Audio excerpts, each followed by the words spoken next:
All right, good afternoon, everyone, and welcome to the Regulatory Assistance Project's webinar entitled Transforming the Appliance Market, Strategies for Lower Emissions, Heat and Hot Water. My name is Nancy Seidman, and I'm with the Regulatory Assistance Project. We have a stellar group presenting on our webinar today. I'm going to name our panelists in order of the presentations. Leah Lewis Prescott from RMI, Emily Levin of NESCOM, which is the Northeast States for Coordinated Air Use Management. Then I'll be up. And finally, Chris Badger of the Vermont Energy Investment Corporation, or VEIC.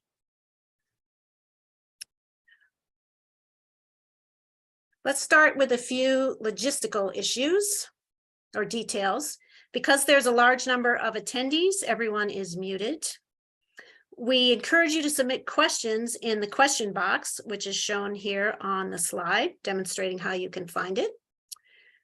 We're going to run this webinar for 60 minutes, but all of our panelists are available to stay on for another half an hour if there are more questions. So please join us for that if you can. And finally, you should know that this webinar is being recorded, and in a few days, we will send you a link with the recording and the slides.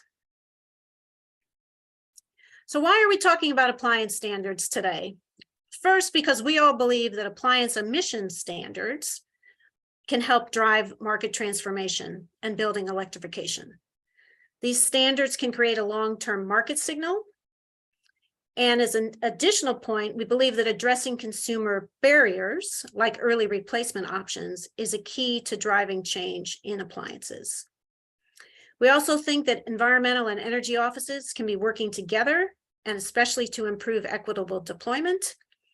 And finally, that the federal legislation, the IRA and the IIJA, provide once-in-a-lifetime incentive opportunities that support the projects that we're all working on right now.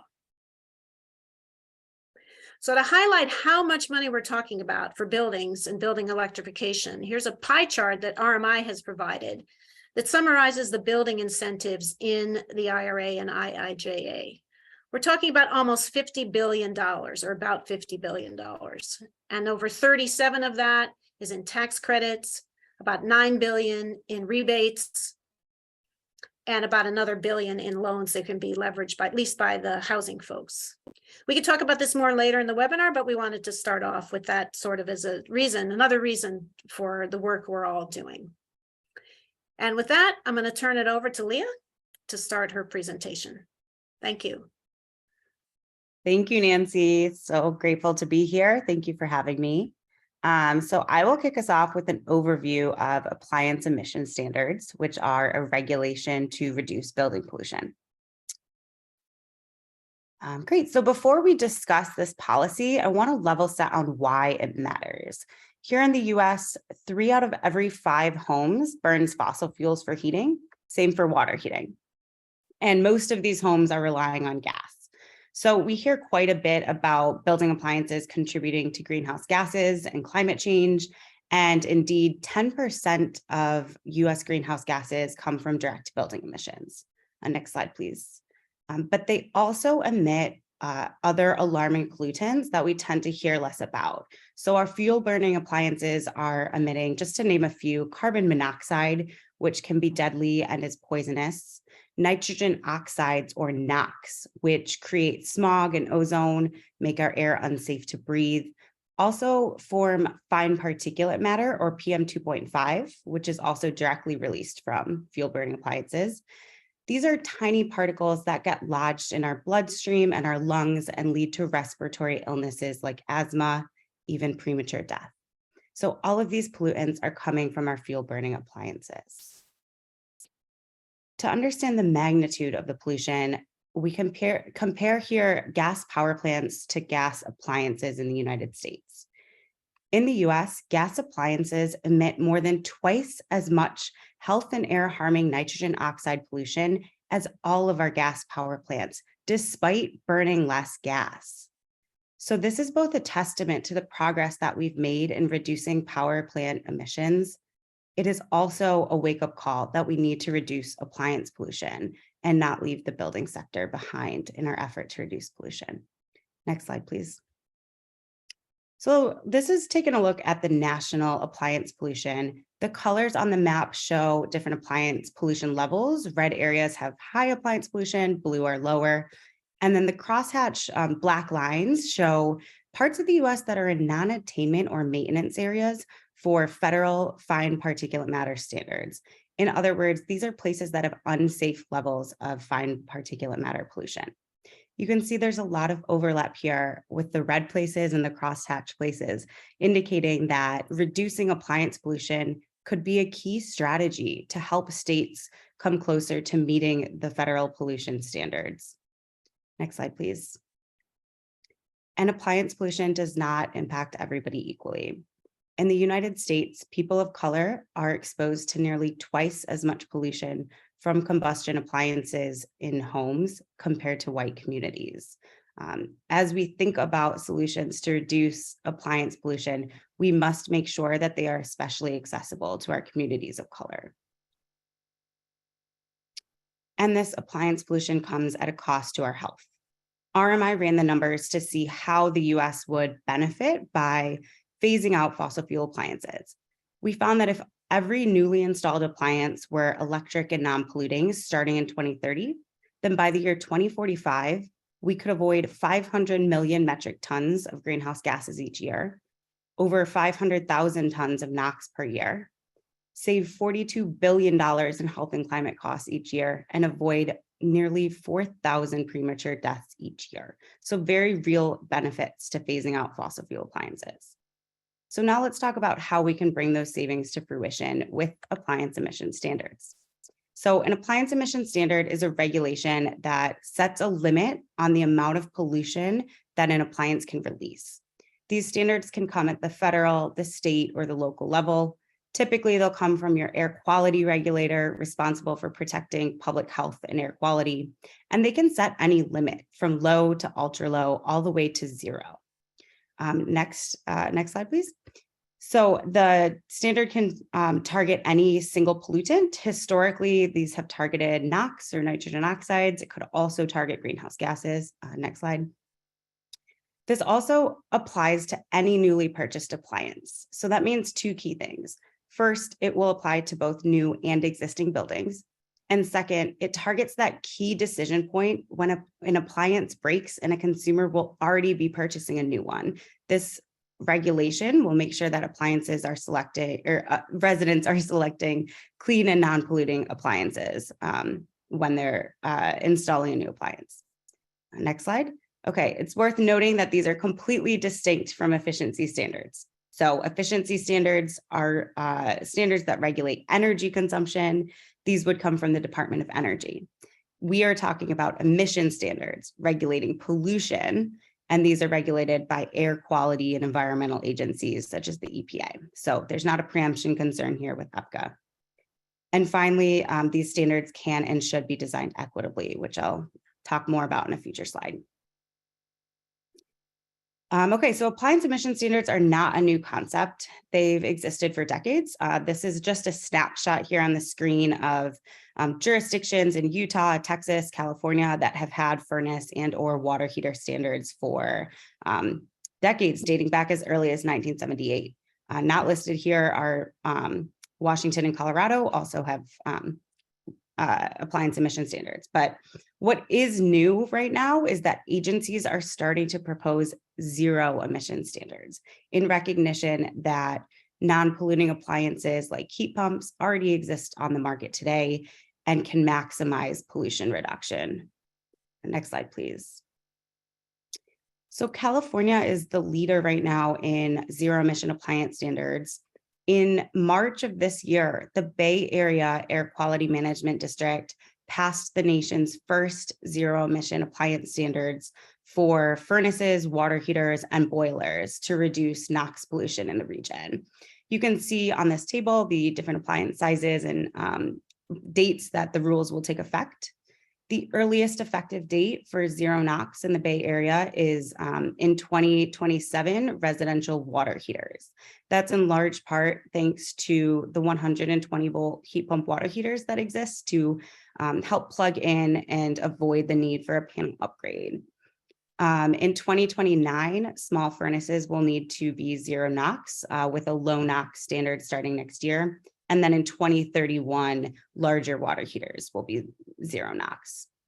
So while these are the first zero emission rules that have been officially adopted and enacted, other agencies across the US and especially in California are already actively considering and or pursuing these rules. So California Air Resources Board is starting their rulemaking for zero emission furnace and water heater standards.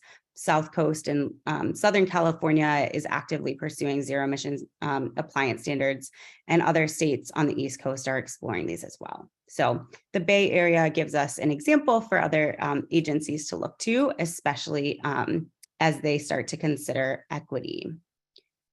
So it's very important to note that zero emission standards must be equitable, both in their design and implementation. To that end, the Bay Area has included 3 unique design elements to help ensure equity. The first is lead time.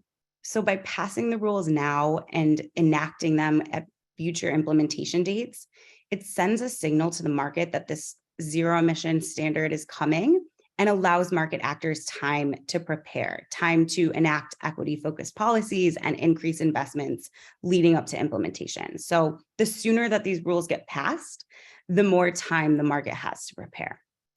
The second is interim evaluations. So the Bay Area has committed to evaluate market conditions prior to the rules taking effect to make sure that an equitable and affordable transition will be possible on time. In the Bay Area, they have committed to evaluating the market 2 years prior to each of the implementation dates. So that kind of serves as an equity checkpoint for the rules. And finally, an implementation working group. So this is an interdisciplinary stakeholder group that convenes regularly to identify and implement equity solutions before the rules take effect. So next slide, we'll take a look at what that means for the Bay Area.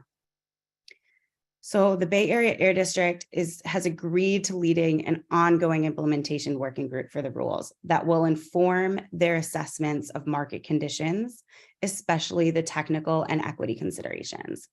So this group is comprised of various stakeholders, manufacturers, community groups, developers, tenants' rights groups, state agencies, local city government representatives, subject matter experts, et cetera. So it's very, very diverse group of impacted folks. And the working group will meet publicly once a quarter for a couple of years with some additional sessions in between for equity and technical subcommittees. And the topics of discussion are listed here. There's market availability of technologies, costs, financial support, and opportunities for an equitable transition. So by creating this group, the district really took a proactive stance in addressing the equity concerns rather than kind of waiting to see what the market would do. So as other states consider how to address appliance pollution, I highly encourage them to take a look at what the Bay Area is doing and consider developing their own zero emission appliance standards with equity protections. So thank you again. Big shout out to the Bay Area for its leadership here. And now I will pass it over to Emily to share how this policy is gaining traction in the East Coast. Thank you so much, Leah. I'm really happy to be with you all today and have an opportunity to talk a little bit more about how some of the states in the NESCOM region are looking at appliance emission standards and different strategies to tackle building emissions in the Northeast, as well as the Mid-Atlantic and even beyond. So it's an exciting topic. I just wanted to note I'm relatively new to the air pollution world, so I've been coming at building electrification for a while. I was at DEIC for 15 years and worked on this topic kind of from the energy efficiency program perspective and utility regulatory perspective. And so it's been really interesting to think about how we might really leverage air pollution regulatory authority and engage the air regulatory community in this effort to decarbonize buildings and reduce pollution from buildings. So I'm still learning a lot about it, but I am glad you're all interested in kind of digging into this topic because it's an area of growing interest.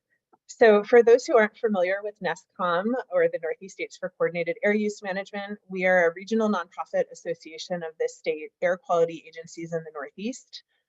So our board of directors is the state air pollution agency directors. We assist our states in meeting their air quality and climate and environmental justice goals. And we do that by providing scientific, technical, policy, and research support. So kind of adding to states' capacity to support their efforts. Next slide. So in the Northeast specifically, I think Leo was sharing on a national scale the scope of NOx emissions from buildings, and it's higher than we might realize. In the Northeast, it's second only to transportation. So the NOx emissions from on-site fossil fuel combustion just in residential buildings are larger than NOx emissions from the industrial sector or from power plants, which is quite striking, and I think speaks to why this has caught the attention of air regulators in terms of dealing with pollution. And as we strive to meet our air quality standards, it will be hard to do that without tackling the building sector.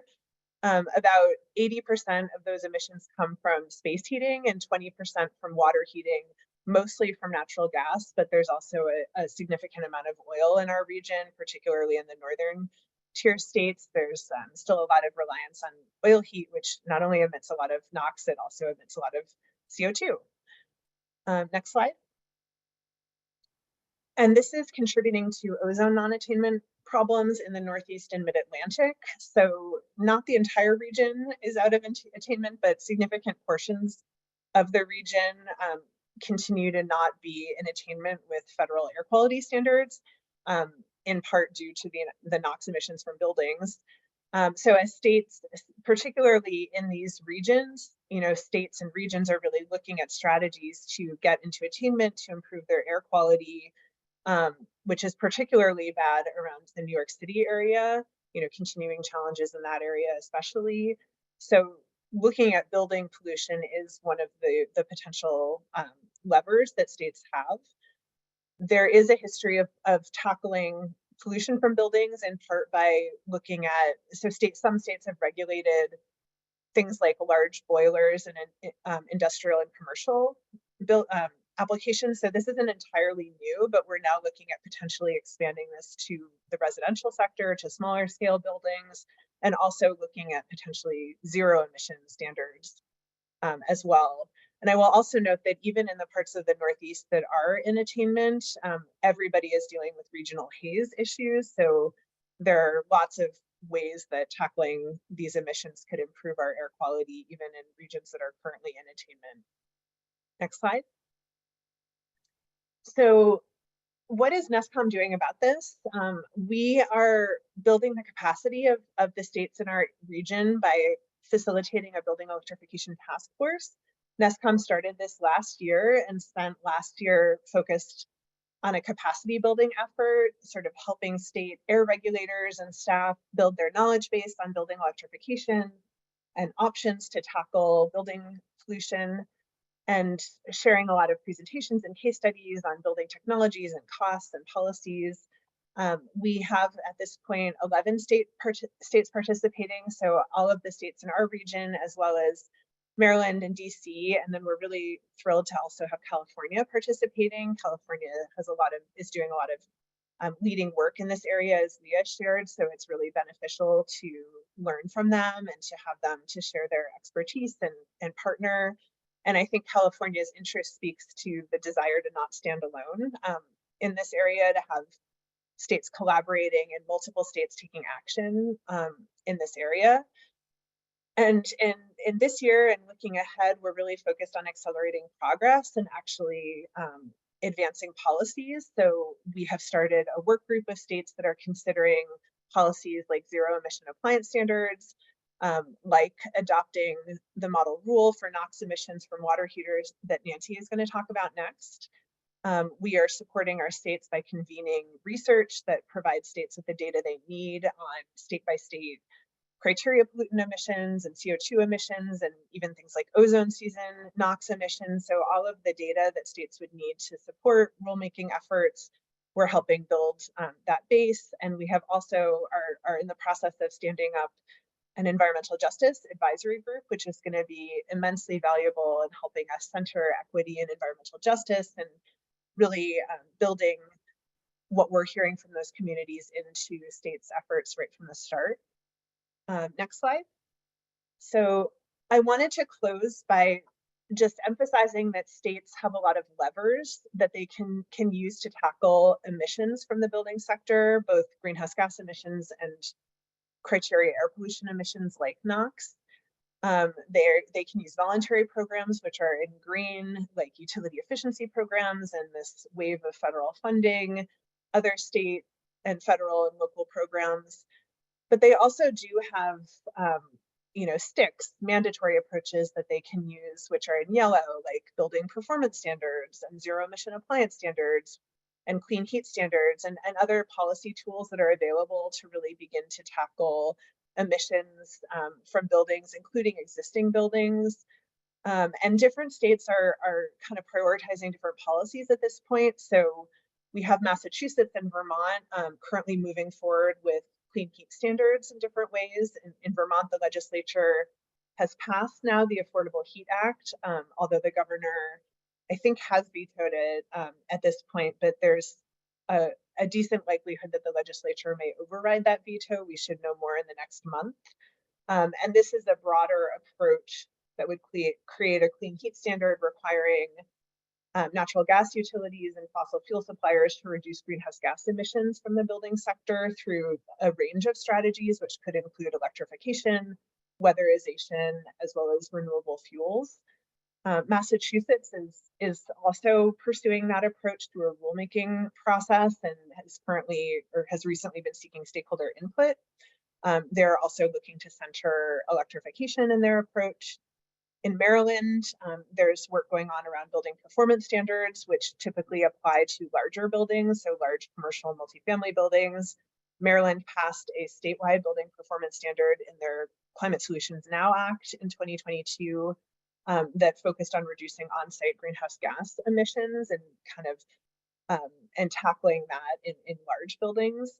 And then we see New York really emphasizing zero emission appliance standards. They've got that in their climate scoping plan, which directs NYSERDA and the Department of Energy Conservation in New York to collaborate on developing and setting zero emission standards for building equipment. And then, breaking news last week, the New York legislature, many of you may have heard, approved a state budget that prohibits installation of fossil fuel equipment in most new buildings by 2026 in smaller buildings and 2029 for larger buildings. So we see a lot of kind of exciting policy developments in different states, but kind of different approaches that are tailored to each state's priorities and considerations. So we can talk about that more in the discussion. But with that, I will wrap up here and turn it back over to Nancy to share information about the RAP model rule. Great. Thank you, Emily. Thank you, Leah, for getting us off to a great start. Good afternoon again, everyone. Thanks for joining the webinar. I'm going to be discussing RAP's model rule for regulating nitrogen oxides from water heaters. This builds on the efforts of states that Leah showed in one of her slides, regulations that are already in place in other parts of the country to provide agencies like those within NESCOM, but also elsewhere, with an opportunity to have a starting point to develop NOx, to regulate NOx from water heaters. Our goal in developing the model rule was to demonstrate another way to allow for to advance market transformation of appliances, but using air pollution regulations and involving environmental agencies in building electrification. So RAP frequently talks about beneficial electrification and talks about that with having 3 criteria. So this slide illustrates those criteria. The first is saving monies for consumers in the short term, especially if you're using a high cost fuel like propane, and saving money over the long term if you're using any fuel. Secondly, reducing environmental impacts, in this case through reduced nitrogen oxides and greenhouse gas emissions. And third, enabling grid management if, for example, demand response programs with water heaters are deployed that lower emissions, costs, and energy use at peak times. Our model rule meets all three of these. So we also, as other panelists have mentioned, equity is a chief concern of ours and everyone's. So I wanted to make two overarching points about the model rule, the first being about equity. So this involves ensuring that equity in how the programs are designed and deployed. In other words, ensuring equal access to clean appliances, as the picture here shows on the right. And we believe that appliance standards need to be implemented equitably from the start. They need to contribute, for example, to ensuring affordable electricity. And the program design needs to include actions to ensure that communities are engaged in design and implementation of an equitable rollout. My second overarching point, which Emily also made, is that we believe effective change requires carrots and sticks. So in this case, a carrot was something like the consumer incentives in the IRA or programs like Energy Star, shown on the left. And we see the stick as the type of regulation like the model rule that helps ensure that lower emission water heaters are the ones that are sold and available to consumers. And we want agencies to be able to use both the carrots and the sticks to ensure market transformation. Both of those are critical. So I'm going to run through some important provisions of our model rule at a very high level, and we can take any detailed questions on this aspect during the discussion and the Q&A. So how does the model rule work? Well, it prohibits the sale or installation of water heaters that exceed specified nitrogen oxide emission limits. It puts this burden of compliance not on the consumers, but on manufacturers, retailers, and contractors. This structure is similar to how the appliance efficiency standards work. But the bottom line is that it would be illegal to sell or install any model of water heater in a jurisdiction that adopts the rule unless the manufacturer of the water heater has proven that the model meets the applicable emission limits. The limits get stronger over time. And manufacturers must submit emissions test data for each model that's certified, showing that it meets the limits, or they can submit a certification from another jurisdiction demonstrating that they've met the NOx emission limits. The model rule also addresses other usual details of air pollution rules like compliance and enforcement provisions, but today I'm just covering applicability and the emission limits. So this slide talks about the summary of the emission limits in the model rule.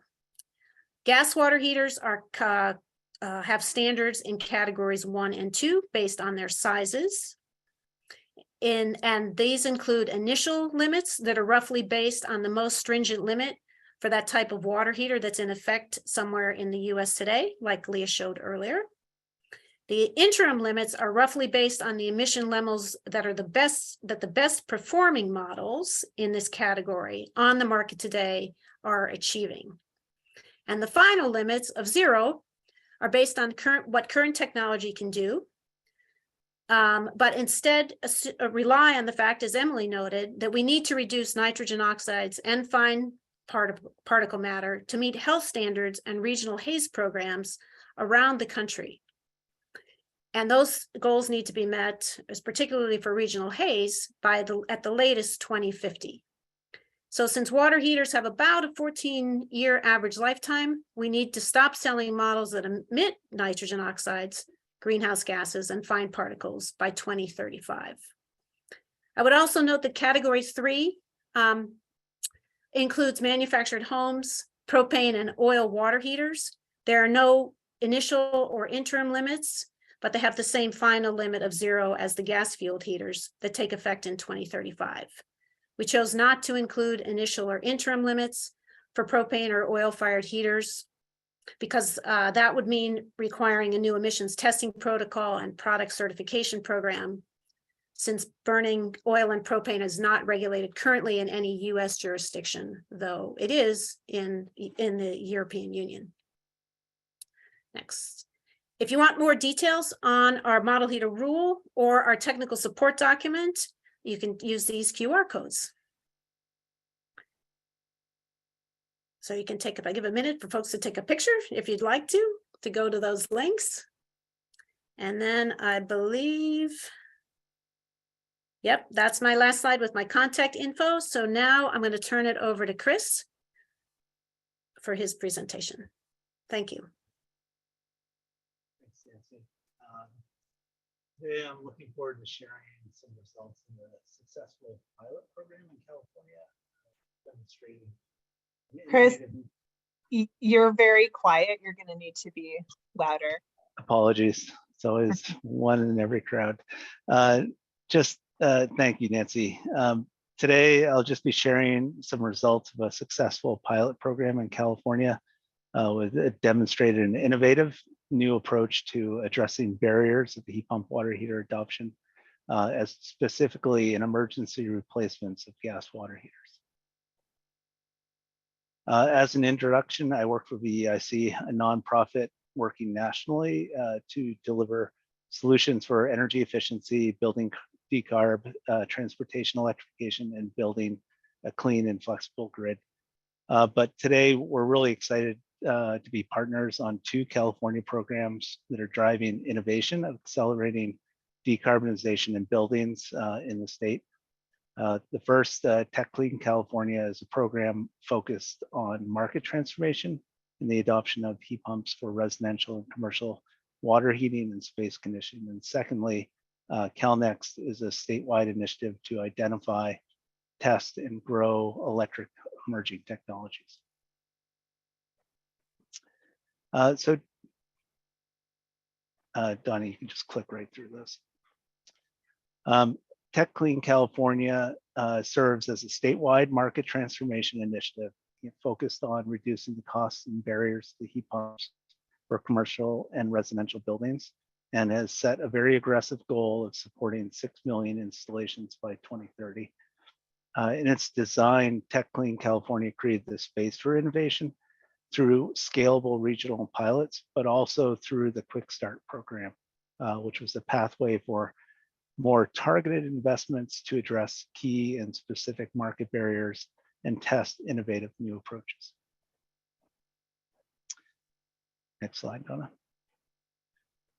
In 2022, 11 projects across the state were supported through the Tech Clean California Quick Start grant program. But however, today I will share some results from one innovative project partnership with Barnett Plumbing, who launched a loaner offer for customers for emergency water heater replacements. Next slide. Not to be left behind, of additional note, we recently kicked off our 2023 cohort of Quick Start grant projects. And although there's not time to share details of all these exciting new market strategies being tested, I would encourage you to visit the Tech Clean California website to learn more, and especially as reports from the 2022 cohort began to be released in the coming month. Next. So stepping back for a minute, the framing question here is do heat pump water heaters work for emergency replacements? Noting that most water heater installations, about 90%, according to Barnett Plumbing and other contractors we've engaged with, occur because of equipment failure. However, it can take days or even weeks to purchase, permit, and complete the system upgrades often needed to remove an existing gas system and install a new heat pump water heater. Higher upfront costs, delays in restoring hot water service, and the additional complexity in securing another trade, notably electrical contractor, and the necessary permits for electrical service upgrades can quickly derail customer and contractor interest in switching to a heat pump water heater. As part of the project, the Barnett Plumbing pilot project, single-family San Francisco Bay area customers who committed to installing a 240-volt heat pump water heater were offered a same-day, no-cost gas loaner water heater. By layering the state and utility rebates, as well as the Quick Start grant funding, Barnett was able to remove the very important incremental cost barrier for heat pump water heaters, while also offering same-day hot water restoration to the home and removing the time pressure for securing the necessary permitting and for additional electrical service work. The result was the installation of 149 heat pump water heaters in a one-year period with 127 gas loaner water heaters, increasing the conversion rate for emergency water heater replacements for gas water heaters from 1% to over 17%. It's important to note that this conversion rate reflects a limited focus on good candidate sites, those specifically in garages or similar locations with easier access to an electrical panel. As new product models become available, as Nancy was mentioning, like plug-in 120-volt heat pump water heaters, contractors like Barnett Plumbing can expand the number of homes considered as good candidates and offering customers more choices for heat pump water heater conversions. As a recent update, Barnett Plumbing shared that in the past month, they did an additional 56 heat pump water heaters, increasing their conversion rate, in part due to the addition of the 120-volt heat pump water heater to 52%, which is truly amazing.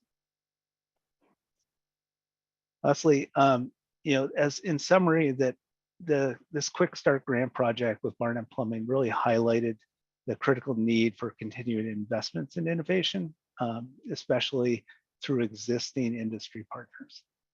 Two important market barriers that were addressed as part of this project were tackling the cost and time or recognizing the cost and time is critical in emergency replacement of gas water heaters, both for the customer, but also for the contractor. This really includes getting to a low to no incremental cost, simplifying and expediting permitting, and continue to introduce new technical solutions to reduce the time and cost for installations.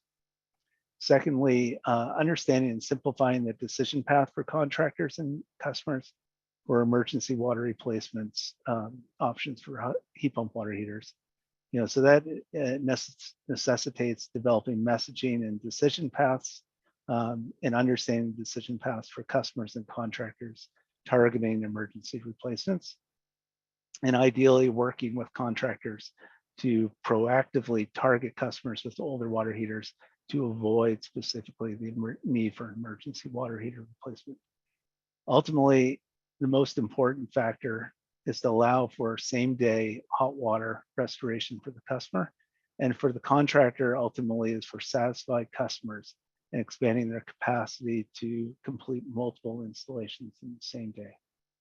Creating this space for market transformation strategies is critical for the success nationally, but also for the Tech Clean California initiative.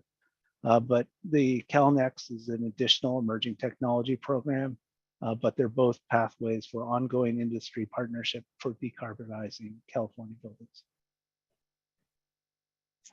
In closing, just please, if you have any questions about Tech Clean California, CalNext, or any other specific Quick Start Grant projects, please don't hesitate to reach out, but also just a huge shout out to Ben Foster with Barnett Plumbing for being such an innovative leader in a heat pump water heater emergency replacements, and really looking forward to our continued partnership. Thanks, Nancy, back to you. All right, thank you all very much. We're gonna move into Q&A. I see we have a couple of questions, and Chris, since you just spoke, I thought I'd give you the first shot at a number of questions that we got on worker training. What are we hearing about workforce issues? Are manufacturers having issues hiring folks? What else have you heard about training and providing incentives to plumbers and electricians to support new appliances? Those types of issues. Sure. Yeah, I mean, in California specifically, tech really was designed around supporting that broad-based kind of market transformation need. So specifically addressing any gaps in the market, whether it's specific languages and materials to make sure that it's being offered equitably to all customers, but also for the contractor training. So really been a major focus for tech, and really trying to engage more contractors and bring new contractors into the fold.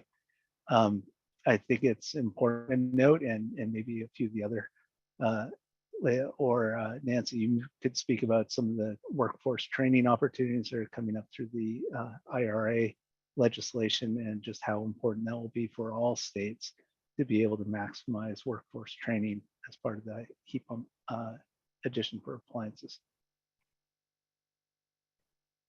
Yeah, thanks, Chris. Anybody else want to chime in on the workforce issues? As you certainly mentioned, there are various parts of the IRA and IIJA that will be supporting programs.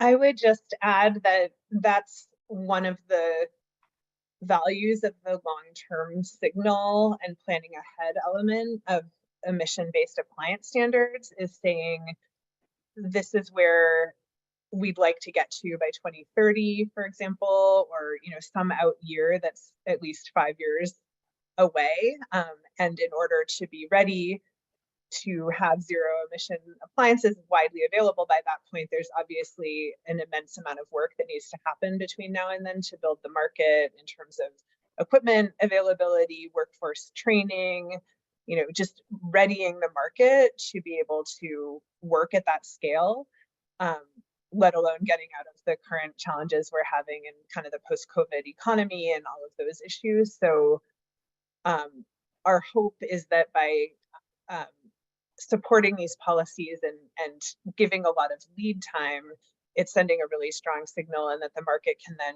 leverage all of the funding that is available through IRA, IIJA, and from individual states and cities to prepare. Yeah, Nancy, the one thing I'd add to that is that as much as I really love to tell the story of Barnett Plumbing, it's much more meaningful to actually hear from Ben Foster, who is a plumber and a contractor and really focused on building out this market opportunity. And he has not been shy about offering to speak to individuals, both locally in California as well as nationally, just sharing some of his thoughts and success. And it definitely means something for one contractor to speak to other contractors, because they have very specific questions about how to sustain a transition like this as part of their market opportunity in their business. That's a really great point. And we did have a very specific question about Western Massachusetts. So perhaps we'll put that person in touch with him to address, provide some ideas for where someone might go who's looking in Western Massachusetts for information about plumbers and availability. I want to move to another question. We got a question about the appliance load profiles. Where would you go if you were looking for sources of appliance load profiles and looking to model some of these situations? And then we got a second one about seasonal and climate zone load profiles for appliances again. So is anybody, I think Leah, you said maybe you would. Yeah, I'm happy to speak to this, Nancy. Thanks. Great. I'd recommend taking a look at the NREL end use load profiles, the National Renewable Energy Lab. They have 1 year energy consumption in 15-minute intervals by end use category. So that's something that we've used in our own analyses when looking at different appliances and crunching the numbers. So I'm happy I can drop a link maybe in the response too.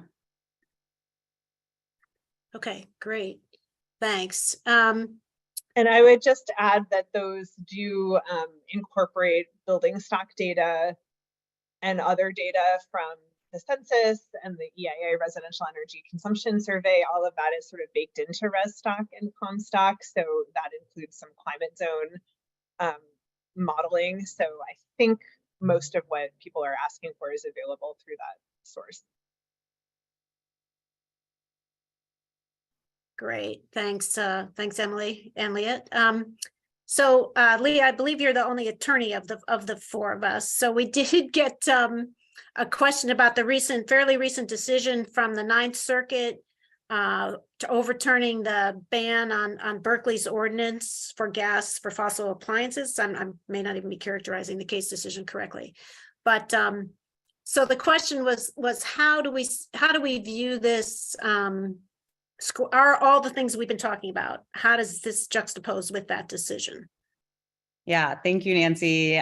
You so kindly confused me for my colleague Denise Grab, who is an attorney, and I certainly am not, but I have learned a lot from her and from other attorneys, so I will share. So for those not familiar, the Ninth Circuit courts found that Berkeley's new construction electrification policy is preempted by EPCA, the Federal Energy Policy Conservation Act. It is worth noting that this legal case is still ongoing. It's likely that Berkeley will seek a rehearing en banc, so this decision may evolve. But regardless, we do not believe that these appliance emission standards are implicated by the Ninth Circuit decision, especially NOx standards and fine particulate matter standards, because they fall under the authority of the Clean Air Act, which is a completely different federal statute than EPCA. So we think that these are a separate policy under separate federal authority. Great, thank you, Leah. I'm sorry about that. So in that case, I'll take the next one myself about state authority, since I'm also not an attorney. But what do we see as the state authority to regulate appliances? And I would note that the RAP model rule focused on nitrogen oxides, as do other existing rules around the country, because the Clean Air Act gives broad authority to EPA and then to any agency that's delegated by EPA, such as state and local agencies, to regulate NOx, to meet ozone, fine particle, and regional haze goals, as a number of us have mentioned. So in addition, many states now have, but not all, have a very broad-based authority to regulate greenhouse gas emissions, so that and if we're regulating nitrogen oxide emissions and reducing fuel use, that reduces greenhouse gas emissions as well. And certainly replacing fossil appliances with electrical appliances also reduces emissions in almost all parts of the country these days with a greening grid. So as I said, RAP designed our model rule around NOx, recognizing that the authority that local and state agencies have to regulate those emissions is very solid, going back 40 years, and felt that would be a good way for states to proceed. But I'll let others chime in if I haven't, if there's other things to add. It looks like Emily, you want to chime in?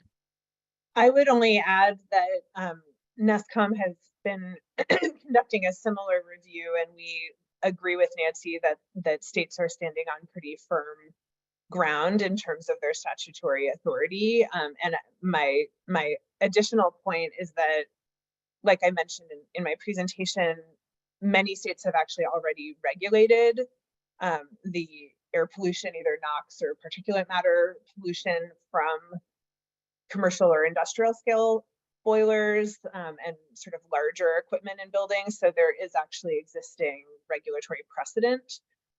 So we're talking about potential expansion to residential scale appliances and or zero emission standards, so extending those in certain ways, but it's not the first time states would be regulating emissions from equipment in buildings. Right, thanks. And there was a question also about, while we focused on NOx, there definitely, anytime you reduce fossil fuel use in appliances, you reduce carbon monoxide, fine particles, and greenhouse gas emissions, especially obviously if you go to a non-fossil application.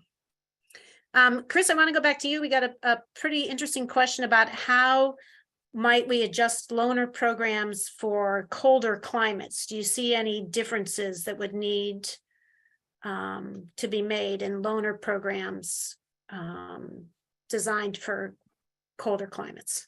Or maybe some of the California projects were in colder climates, and you could say we've, Yeah, well, being from Vermont, I beg to differ on California's cold climates. But I would say in general, no, that it's equally applicable to all states and regions. It ultimately comes down to cost, so, as part of the Quick Start grant program, we were primarily focused on supporting the installation cost of the gas loaner water heater. So really taking that out of the equation.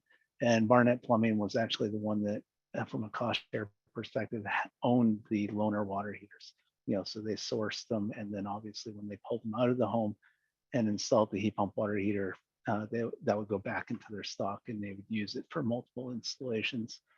Of note, though, that was for the 240 volt loaner water heater. Looking at the 120 volt heat pump water heater, that is a really new product, and that is still undergoing testing in different climates.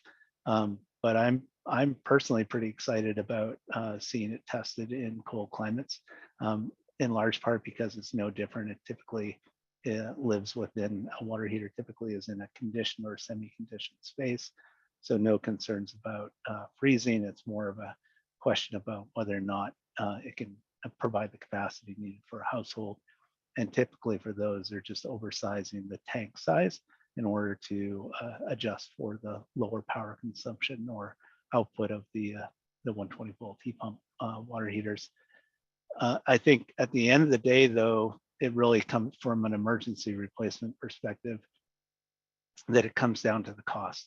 So if somebody is an emergency replacement scenario, that their capacity to take on an additional cost, an incremental cost above just replacing with a less expensive or cheaper gas water heater, even if it's in the long term less efficient, or could be creating emissions, it's just for some families, some households, it's just not within their budget. So for programs and states to really address that is a critical part of making this a success anywhere. That being said, I think everyone is really excited about the IRA tax credits and rebates that are forthcoming later this year from the rebate perspective, and just what that can play as part of the equation for supporting an initiative like that.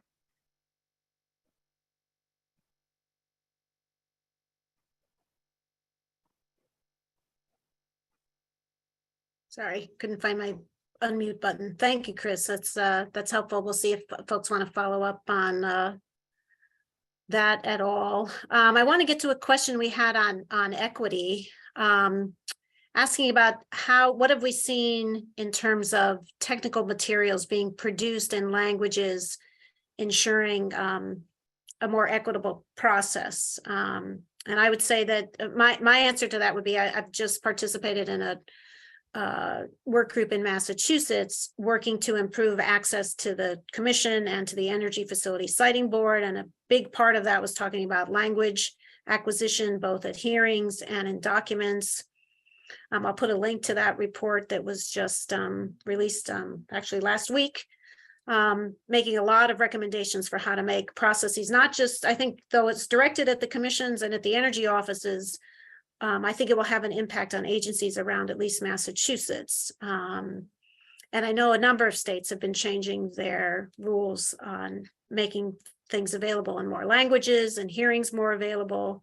But I welcome others on the panel chiming in with examples you might have on states in particular. I'm not thinking of anything right off the top of my head directed at appliances, but that have been really directed at appliance replacements in multiple languages, or making these programs more accessible. Certainly an important thing to consider. Anybody else want to chime in while I find that link and put it in the chat? Yeah, I appreciate this question. I've seen some agencies in California who do, two languages for their presentations and their materials. I've seen organizations do translations of materials, but I think that this is a space where agencies could continue to grow. I would offer the Massachusetts Commission on Clean Heat final report as a good example. That report is available in, I believe, 7 languages, so very proactive approach there. I can drop in a link to that if anyone's curious, but certainly a lot of some nascent efforts, but a lot more work to do.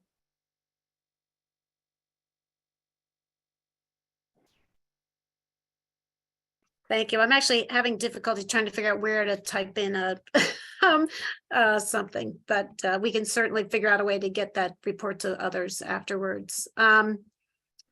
So we had a follow-up on the NREL question, and I'm not sure if we can answer that, but the question about load profiles, the questioner was looking for ways to size the load in terms of the number of people in the household, the square feet of the house. I think this is down to sort of individual consumer level planning as opposed to the more general estimate of loads and load forecasting. It says NREL is a great place for utilities to start, but how do you estimate the impact to an individual and an apartment? I don't know if we'll be able to answer this today, but it's a good question. Yeah, I appreciate these questions. Robert, I'm gonna leave my email if you want to follow up with some questions. I can share, like, we've used the NREL and use load profiles as the like estimate, and then overlaid that on like the REX 2020 data or the CBEX data, commercial building, ECS, forgetting the acronym, but we've also thought about how to use some hyperlocal data and consider estimating an analysis. I will just say, like, I don't believe there's a really highly accurate way to do this without really local data and working closely with the entities in your city or jurisdiction. But I can share some of the ideas that ARMA has used in the past to get the best estimates. Okay, I'm getting the signal about that we're close to our hour. We do still have one or two more questions, so we will stay on after the end of the half hour, but I wanted to revisit our takeaways from the webinar before we close. We hope we've provided you with information on all of these aspects of the appliance emission standards. We've shown how we hope they can drive market transformation by creating a long-term signal, that there are ways to address the consumer barriers like the programs Chris talked about in terms of early replacements and loaner programs, that agencies working together, environmental and energy, can help improve deployment of the programs and design of the programs, especially more equitably, and that the money that's going to be coming available is certainly important in terms of advancing this transformation. So we want to thank those of you who need to leave at, I guess it's the bottom of the hour, but we can stay on and address a few more questions or other questions as they come in. And really appreciate, thanks again to Chris and Emily and Leah for joining me in this webinar and providing lots of great information on appliance standards.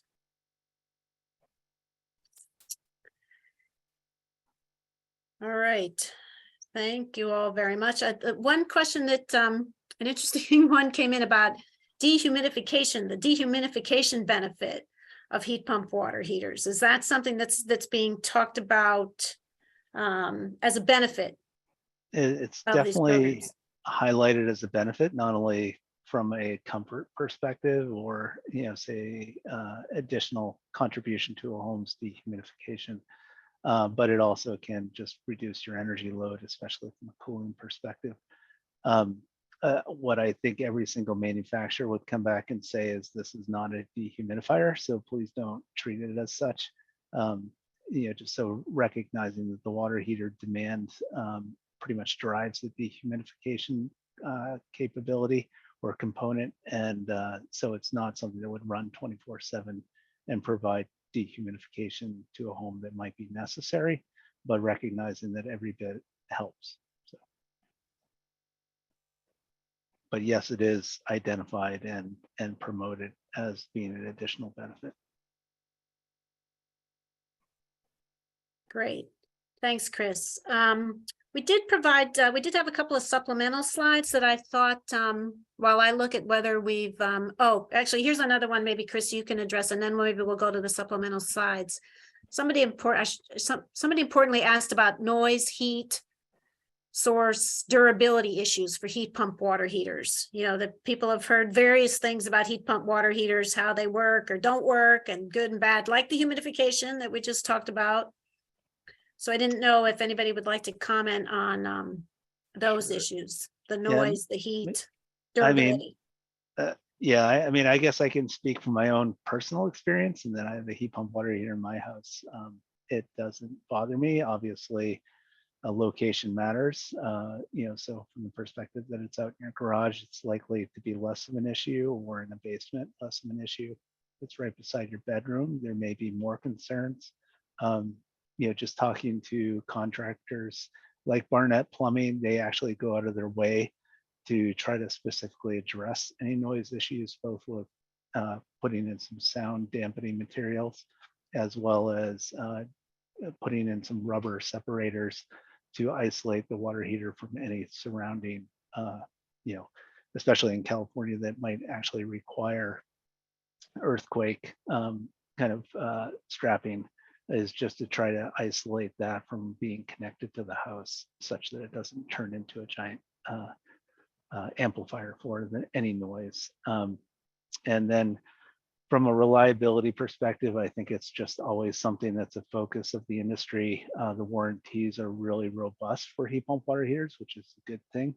But obviously nobody wants to be without water if a component fails. I think it probably is a little bit more similar to like the type of technology that you'd find in your refrigerator.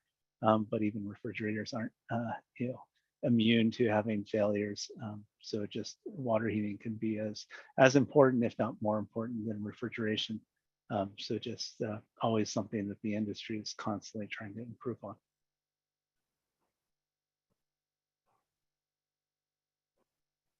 Great, thanks. I recognize the where it's placed and the size of your house obviously has, you know, big factor in any of those issues. We've had a question about black mold and heat pumps, and we've been chatting between the panelists about it, and we think the answer is cleaning and regular maintenance to make sure, which is true obviously of any sophisticated appliance. I know that's true of the heat pumps we have in our house, but I didn't know if others wanted to chime in. I was assuming the question was about black mold from a humid or warm environment. Yeah, and I don't, unfortunately, I don't believe this is a problem specific to heat pumps as so much as just HVAC in general. And I do think that ultimately it comes down to, you know, keeping the air filters replaced regularly, making sure the filters aren't clogged, just regular maintenance, which is just an important part too about consumer education. So great question, and good for everybody to be aware of for whatever HVAC system they're using. And I would just note that the states with the highest rates of heat pump adoption currently are actually in the Southeast, which is famously a rather humid climate. So it's not like this is a totally new technology. There's these types of equipment have been used for many years without major problems, at least in that region. Good point. Thank you. Actually, another question like that. I'm not positive I understand the question that's being asked, but it's what other rules can be used to get better right sizing? Ideally smaller products available and used. I don't know if this is a question directed to like the 120 volt heat pumps, or how we get heat pumps and heat pump water heaters for smaller like apartments. I know the industry is working hard on getting things like the smaller, you know, a variety of sizes of water heaters and heat pumps to suit needs. But if anybody would like to also chime in on that, happy to have other comments.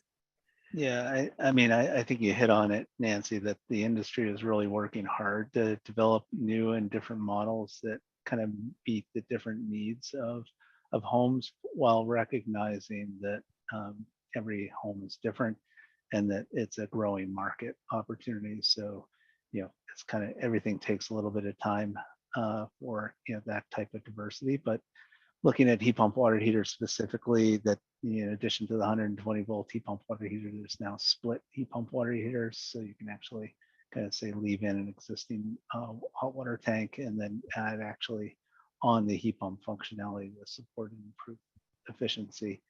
But different capacity sizes are out there as well.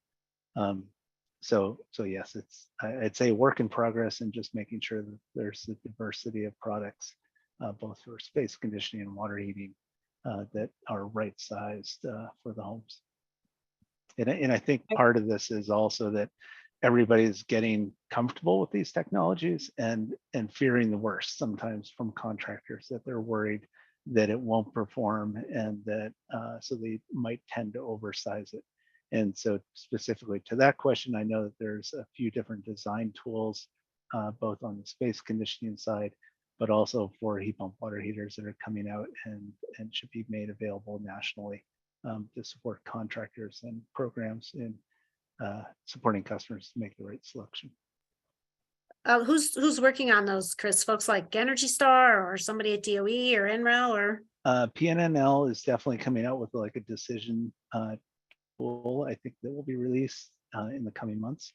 And on the mini splits, you know, a lot of different programs have those type of design tools, as well as the individual manufacturers typically supply their vendors as well as the contractors with tools that'll help them specify the right equipment for the right home.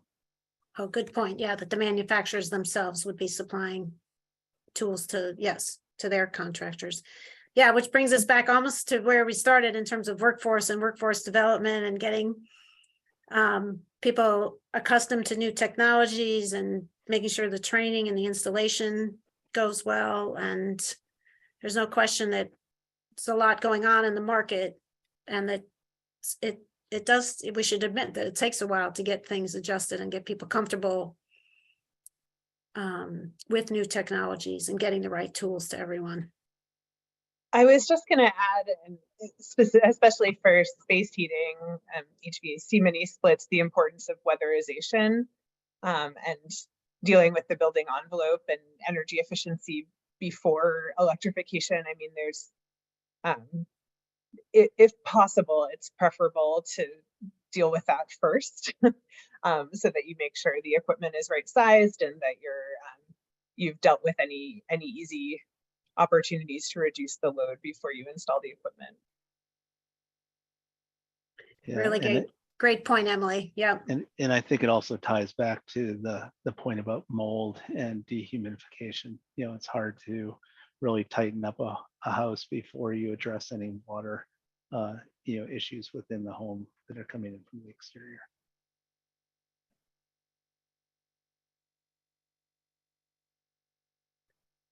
Yep. And I want to harken back to a comment Emily made about how the reason we set goals at 2030 and 2035 is to give the market a chance to adapt, and get in place all the tools that people need for these changes. I think is anybody seeing other questions come in?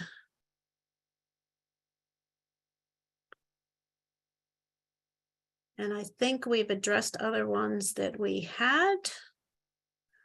So with that, thank you for putting up the key takeaways again from the webinar. I want to thank Chris, Emily, and Leah for your presentations, and to our audience for participating and sending us great questions and staying with us on the webinar. And as I mentioned, the recording and the slides will be out in a couple of days. And thank you all very much for joining us this afternoon.